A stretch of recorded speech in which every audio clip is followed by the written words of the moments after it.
Sunday. So, let's talk about appearances. You know, people are always saying you shouldn't judge others based on appearances. You shouldn't judge a book by its cover. And while this is a fair statement, let's talk about the meaning of appearance and the necessity of appearance. You see, appearances are our first look at somebody. They are our introduction to somebody prior to verbal communication. There is body language and appearance. We inspect people subconsciously on hygiene, health, what their body language says about their mood, their personality, all of that stuff. There are things that we pick up on that we don't even understand consciously in the moment. We understand them conceptually, clinically, but in the moment we don't necessarily know what we're picking up on without closer in-depth analysis. But what we do notice are those certain things that tip us off about a person and whether we should be getting closer to them, staying further away from them, engaging them, not engaging them, whatnot. And all of this happens prior to verbal communication. Verbal communication is such a tiny, tiny part of communication in general. And we base so much off of verbal communication. It's sad. It's really sad. There is so much more to communication than that. And these are cues of appearance. Now, can somebody fake their appearance? Yes. Appearance is extremely fakeable. But so is verbal communication. Anybody who is capable of faking it until they make it is going to be able to do it linguistically as well as visually. And this is an important thing to note because being fooled is being fooled regardless, and you just have to learn how to be a better investigator.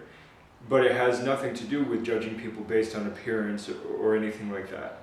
It has everything to do with whether or not you pick up on artificiality or superficiality. Now, is there genuine shallowness of to be observed in appearance judgment? Of course. But let me ask you this: for those of you who believe that we should not judge at all based on appearance, are you attracted to everyone? For the most of you, there may be some of you that's a really true yes, but for the most of you, it's an honest no. And the reason it's an honest no is you have your preferences on what you consider attractive. Now, whether or not that disqualifies somebody from being your friend, whether or not that disqualifies somebody from being in a working relationship, a job type relationship with you, or anything like that, is another story altogether.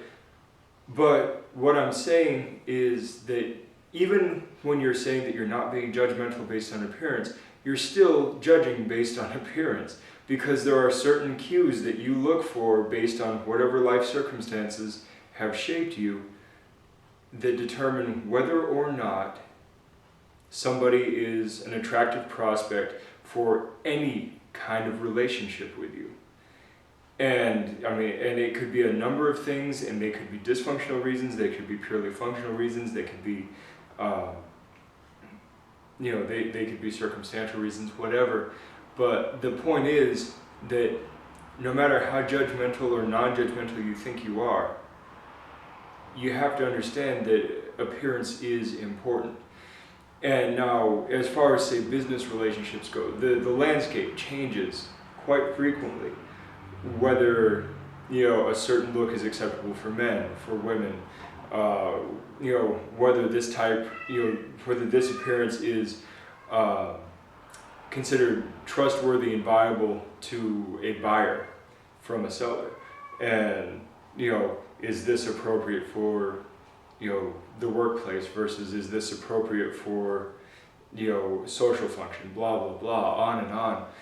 And the fact is that there are expectations based on whatever circle you're in about appearance. And I'm not saying one way or the other whether there should or shouldn't be. I'm not going to play that game. Because what should be and what is are two completely different things. And if you want to win the game, if you want to do well in the game, you've got to play the game.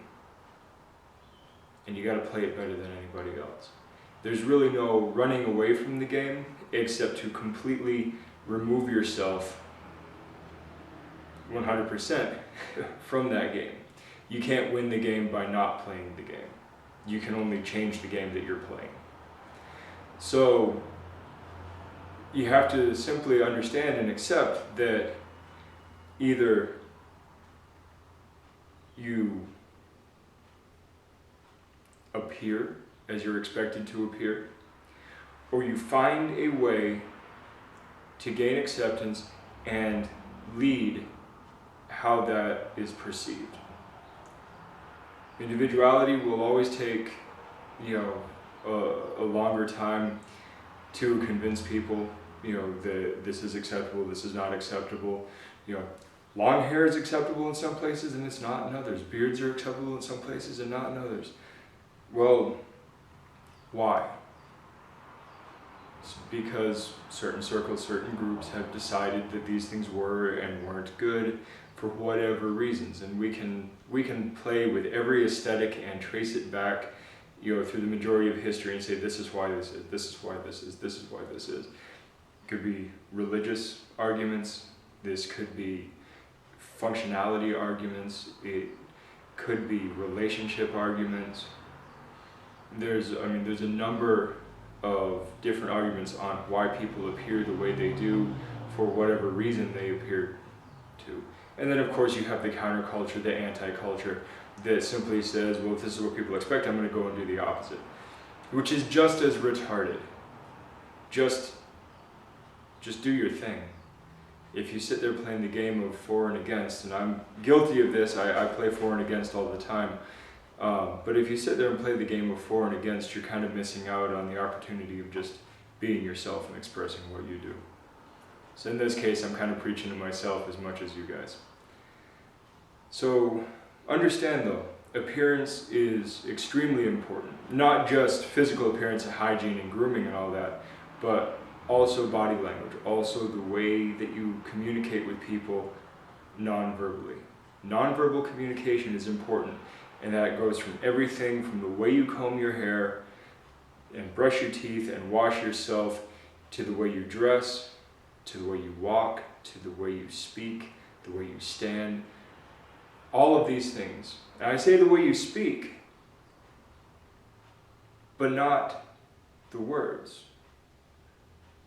The tempo, the cadence, the pitch, all of these things. They're part of verbal communication, but they're not, it's not about words, it's not about personality, it's simply about presentation.